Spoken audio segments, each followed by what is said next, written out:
Om Ajnanatimirandhasya Jnananjana Shalakaya Chakshurunmilitam Yena Tasmai Shri Gurave Namaha. Canto 3, Chapter 29, Text 39. No one is dear to the Supreme Personality of Godhead, nor is anyone his enemy or friend, but he gives inspiration to those who have not forgotten him and destroys those who have. Purport: forgetfulness of one's relationship with Lord Vishnu, the Supreme Personality of Godhead, is the cause of one's repeated birth and death. A living entity is as eternal as the Supreme Lord, but due to his forgetfulness he is put into this material nature and transmigrates from one body to another. And when the body is destroyed, he thinks that he is also destroyed. Actually, this forgetfulness of his relationship with Lord Vishnu is the cause of his destruction. Anyone who revives his consciousness of the original relationship receives inspiration from the Lord. This does not mean that the Lord is someone's enemy and someone else's friend. He helps everyone. One who is not bewildered by the influence of material energy is saved, and one who is bewildered is destroyed. It is said, therefore, Haring Vinana Sriting Taranti. No one can be saved from the repetition of birth and death without the help of the Supreme Lord. It is therefore the duty of all living entities to take shelter of the lotus feet of Vishnu and thus save themselves from the cycle of birth and death. There are several points here in this purport that Srila Prabhupada has mentioned often. If you listen to Srila Prabhupada's lectures, you'll quite often hear him say, I have several times given the example, or I have several times said, and it's something he said many, many times. For instance, here, the first line of the purport, forgetfulness of one's relationship with Lord Vishnu, the Supreme Personality of Godhead, is the cause of one's repeated birth and death. So for those who read Prabhupada's books, it's something this point stated in slightly different ways. It's going to be something they're going to read again and again and again. And we may wonder why Prabhupada makes these same simple points over and over again. We see practically that people or devotees who stop reading Prabhupada's books because maybe they think, well, I already know everything. I'm just reading the same thing again and again. But what happens is they forget. Although theoretically they know, unless we regularly hear, the tendency is to forget. So, there's a very good reason why Srila Prabhupada made these points again and again, because we have to hear them again and again, because if we don't hear them again and again, then as a result of hearing again and again from those who are not devotees or those who are not on the level of Srila Vyasadeva and Srila Prabhupada, then we'll start to imbibe the consciousness of those who are forgetful of their relationship with Lord Vishnu. And then what will happen is that it will cause our repeated birth and death. So one has to go on hearing repeatedly. Even if we think we know. Theoretically we may know, but the realization may not, often doesn't match the theoretical knowledge. So it's required to hear again and again. Now, here in this verse is made a point which is not discussed so much. It's an essential point of Christian conscious understanding. And like pretty much all the statements here, we think they're ordinary, but all the statements here are, in this purport, are beyond the theological development of any persons who are not in Vaishnava culture. What we think is very ordinary is beyond, you go to any Muslim, Christian, Buddhist, whatever, they don't have this understanding. They may have big cathedrals, lots of members, but they don't even have this basic understanding that forgetfulness of one's relationship with Lord Vishnu is the cause of one's repeated birth and death. They don't even know that there is repeated birth and death. And actually, in a very deep state of ignorance, with a little bit of light coming through, that they have some idea that there is God, but they don't understand about repeated birth and death. Or in Buddhism, they understand there's repeated birth and death, but they don't accept that there's any supreme controller. So, deep ignorance all around. Now here's a point that's being discussed here. How the Lord is no one's enemy and no one's special friend. Sometimes our own devotees find this difficult to understand. This parallels the verse, well-known verse of Bhagavad-gita. Which one?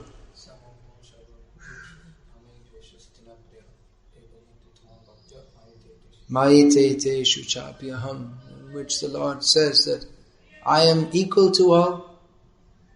I don't favor anyone particularly over anyone else. But if one approaches me as a devotee, then I reciprocate with him. So it appears to be contradictory. But it's not. It means that the Lord's mercy is open to, as Paramatma, He is Upadrashtanumantacha.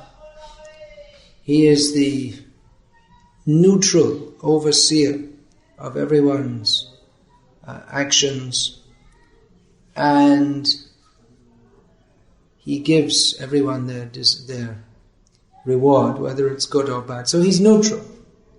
You know, one non-devotee slaps another non-devotee in the face, and the Lord is neutral. He gives, all right, that's as one person's karmic stock lessened and another one's increased. He doesn't think, just like some people think, well, the Jews are the chosen people of God, so He favors them. Or because you belong to a certain church, people think that, well, God will save us because we belong to this church. Or we're Christians and everyone else has to burn in hell. Or we're Brahmins and therefore we're better than others. But the Lord is neutral in as much as He treats everyone equally, but if one comes forward in devotional service, then He reciprocates with that. He doesn't ban anyone from devotional service on any material grounds that, oh, you're not a Jew, so you can't go to heaven. Or you're not in a Madhva Brahmin family, so you're condemned forever. And these strange ideas, because people don't have clear spiritual knowledge, therefore they bring their material way of thinking even when they have to speak about the Supreme Lord. They may use the word spiritual, but they have no clear understanding of what it means to be spiritual. They have the basic understanding of the difference between spirit and matter, and the difference between the Supreme Spirit and the subordinate spirits. They don't have a clear understanding of this, and therefore they have to bring in their material conceptions. And they'll fight over that. They become very attached to these material conceptions, and they'll fight. One is fighting for the sake of a cause which is total ignorance against another total ignorance cause. So this should be understood, that the Supreme Lord helps everyone. Often people don't understand this. They think, well, I'm praying to God, so why doesn't He help me? People become atheists, that I'm worshipping the Lord and still my daughter died. I'm worshipping the Lord and still I lost all my money. So they become disappointed. They think that either there's no God or this is the wrong church. I should convert from a Christian to a Muslim. or they blame God. But they don't realize that He helps everyone.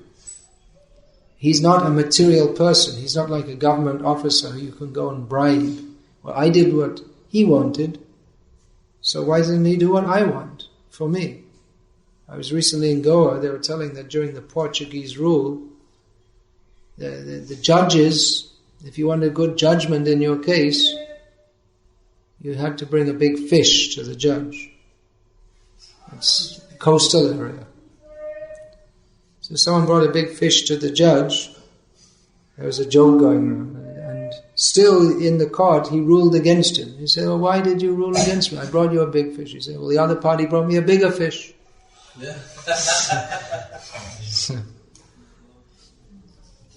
So God is not like that. It's not that He's obliged.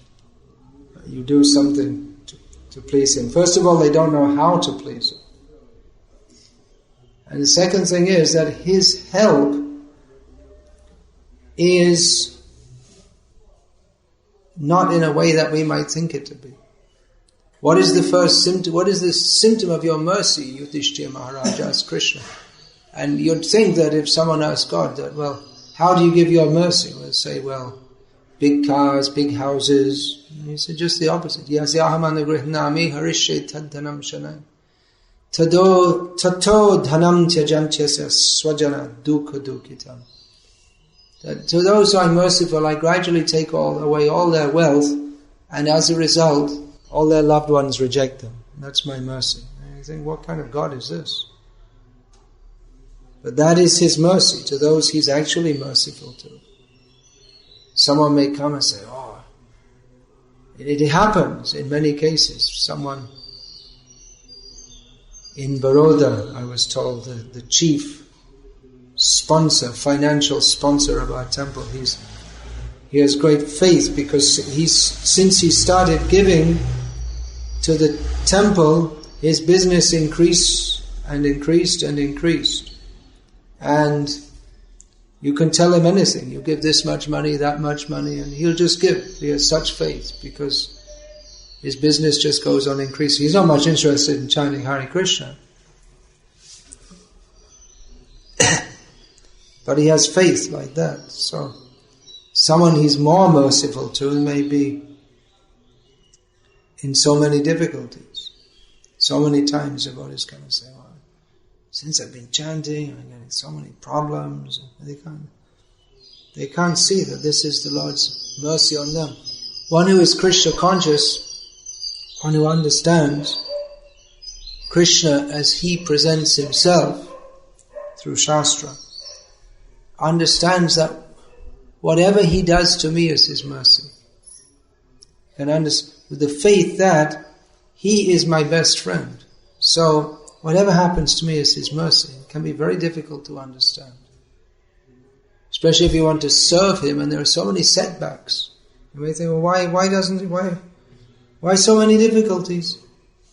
Shortly after I took sannyas, I seriously lost my voice and had serious headaches for about 1.5 years. So I just took sannyas so I could go and preach more, and then I was just physically stopped from doing so. It went on for about 1.5 years. I didn't know when it was going to stop. It could have gone on the way it dragged on day after day. I thought that it was could last forever as long as I'm in this body. Eventually it cleared away. But what can you do? Tatenu kampan susamikshmano bhunjana mevatma kritang vipakam vidvagvapubir vidatam namaste jivete yo mukti padesa daya bhak. His daya, His mercy, anukampa. If one accepts that whatever's happening, this is mercy. I deserve much more, actually. I'm such a sinful person. But anyway, He's giving me something. Some small measure of what I deserve more. My sinful reactions. And one goes on serving the Lord anyway. Then appreciating this as His daya, His mercy, then one becomes daya bhak. One becomes the eligible for entering the spiritual world because of that. Because that is a symptom of one's being fully surrendered. But this materialistic way of thinking that we belong to some particular group, our church or our people, we're better, we're closer. Of course, we could say it's true to some extent. I mean, Shastra says that those who are born in India, they're generally more pious. It's not true in all cases. I mean, there are some people in Tamil Nadu nowadays who are very impious, very sinful. I mean, they're deliberately being as offensive as they can. They have a whole movement dedicated to being as offensive as possible to Lord Vishnu.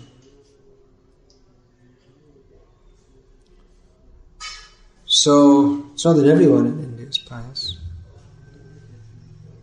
but it's generally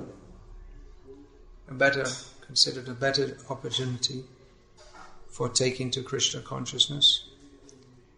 We don't get at any of our temples in the West more than 1 lakh of people coming on any single day as we get in some of our temples in India.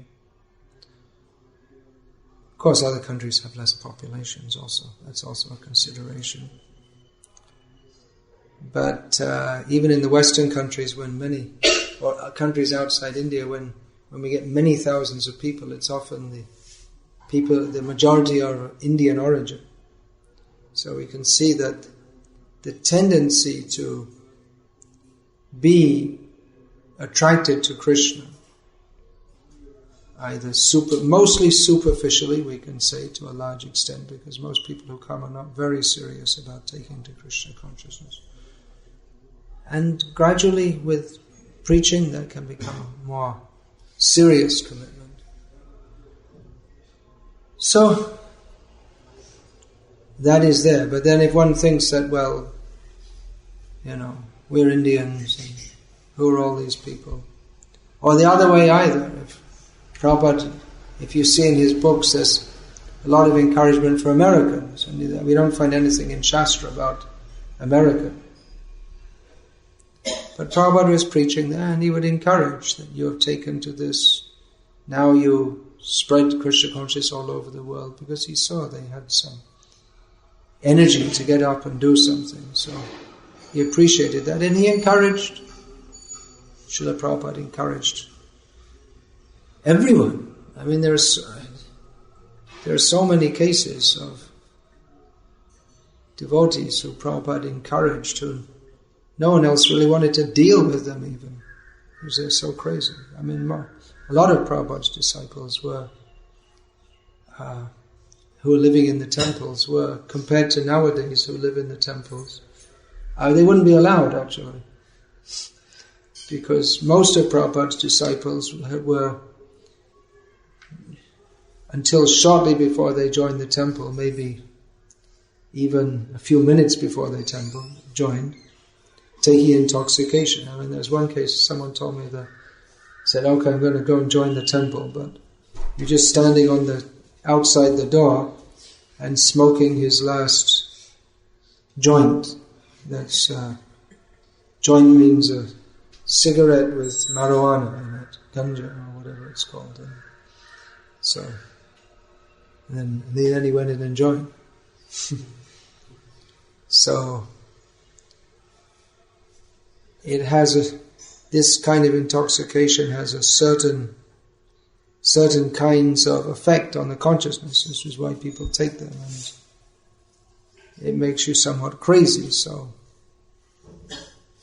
many of the devotees were somewhat crazy, you could say, and Prabhupada tolerated that in many cases. There were limits, but Prabhupada was very merciful, especially in the beginning, and then later on he gradually became more strict. But Prabhupada was very concerned to see that everyone got the chance to take to Krishna consciousness. That was no one is dear to the Supreme Personality of Godhead, nor is anyone his enemy or friend. Means he's neutral in one sense, but then in another sense he is suhridam sarvabhutanam. In his role as Vishnu, the palankarta, he oversees the maintenance of the mature world. He's neutral in as much as he doesn't favor anyone, or they're just in dispensation of punishment and reward. He's neutral, just like you see. That's a Western figure, I believe, the figure of the statue of justice.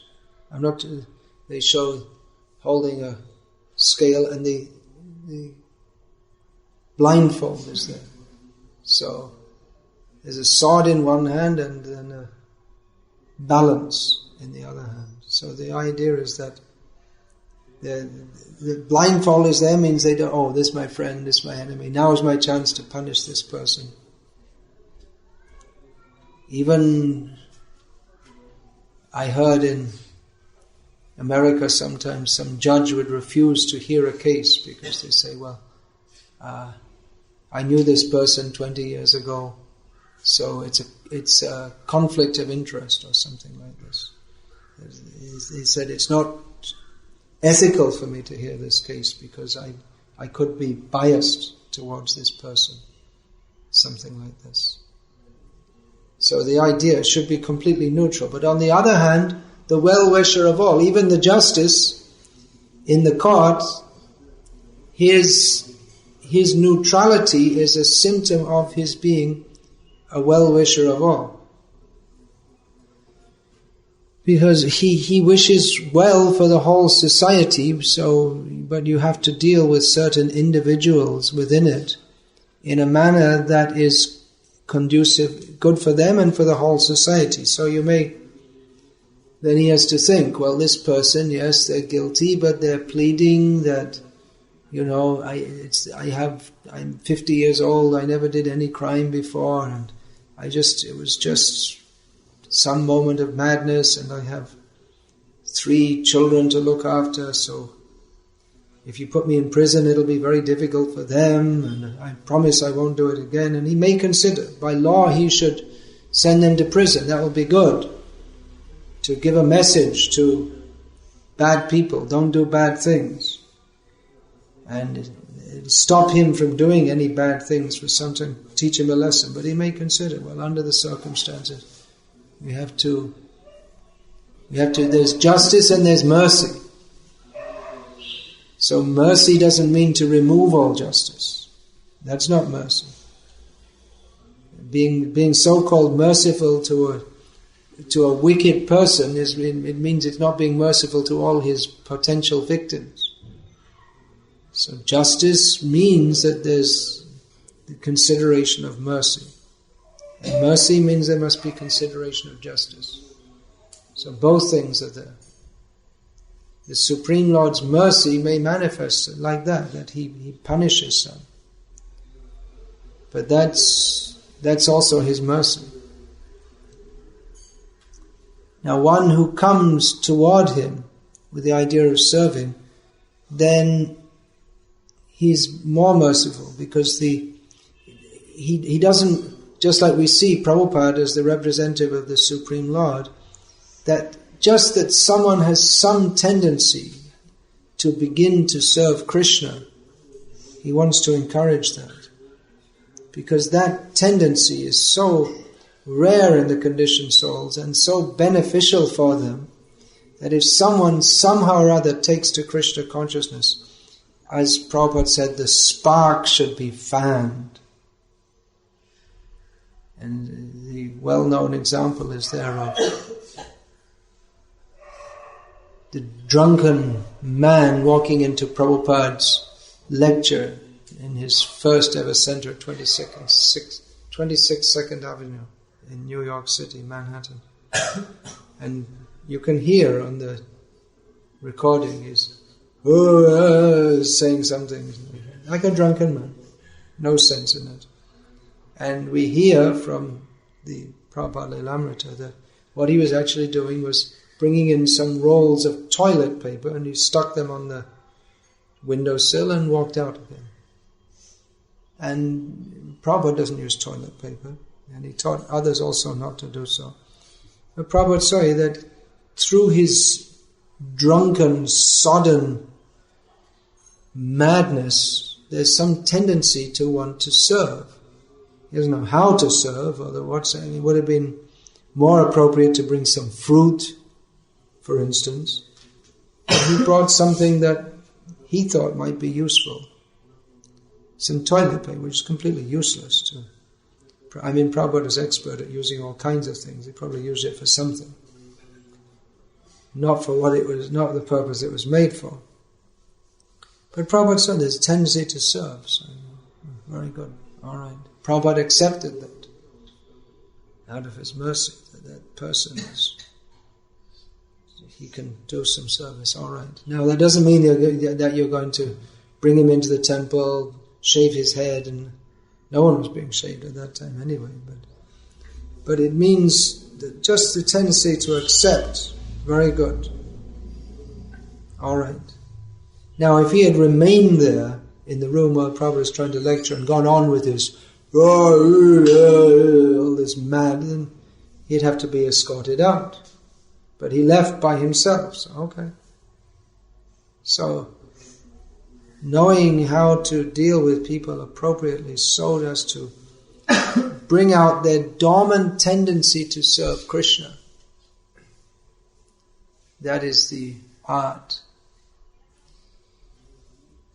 What is that? Jiva viparita ruchi parivartankara. That is the preaching means to change, to turn around the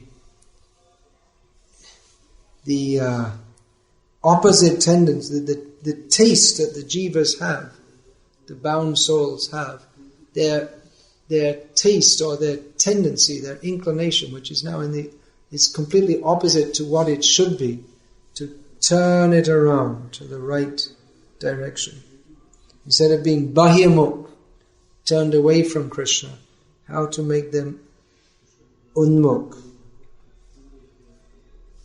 So the rules and regulations are there of Krishna consciousness, but for anyone to take that up, they have to take it up voluntarily. Now that's different, isn't it, from the laws of the state? That you voluntarily have to take it voluntarily. Of course, it may be if you join a cricket club, you join voluntarily, but there are rules to be followed. If you play a game of cricket, you choose to play, you're not forced to play, but if you choose, there are certain rules you have to follow. So, if you don't follow, you're penalized. You may be, I don't know what they do in cricket, I don't know much about it. I suppose if you assault the umpire, you'll be sent off the field or something. Is that what they do? I have no idea. They do that sometimes? There'll be a ban for a few matches. So, there are rules to follow. If you don't follow, you don't get the result. If you're rewarded or punished according to what you do within the framework. So within devotional service, it's said here that anyone who revives consciousness of the original relationship receives inspiration from the Lord. So, inspiring people to serve Krishna. It's, if we consider, it's almost kind of contradictory what we have to do, because people have no idea of serving Krishna and they just want to enjoy their senses. So in the beginning we may present Krishna consciousness as a kind of enjoyment. We say like that, chant Hare Krishna and be happy. And we invite everyone, come to the festival, chanting, dancing, singing, free food. And it's true, it's enjoyable. And Krishna wants us to be happy, that's true. But in the beginning, when people think about being happy, they have no idea that happiness means to serve Krishna in a manner that he will be happy, and then automatically we will be happy. They just think how I can be happy.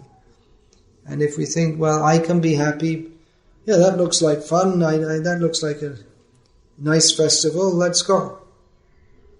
In the Western countries, our preaching is almost all like that at the initial stages. Have fun, come to the festival. And in India, it may be that you come and you get some pious results, you'll get free from sins, you'll get blessed by God, and then you can enjoy later on more. Exactly. The idea is that what's in it for me, which is just the opposite concept of pure devotional service. But you have to start somewhere.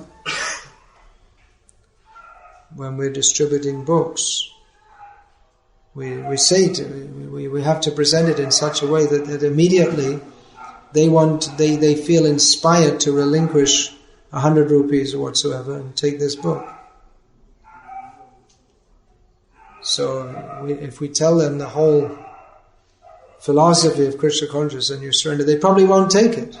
Although it's the best thing for them, but they're not ready for that. So we have to inspire them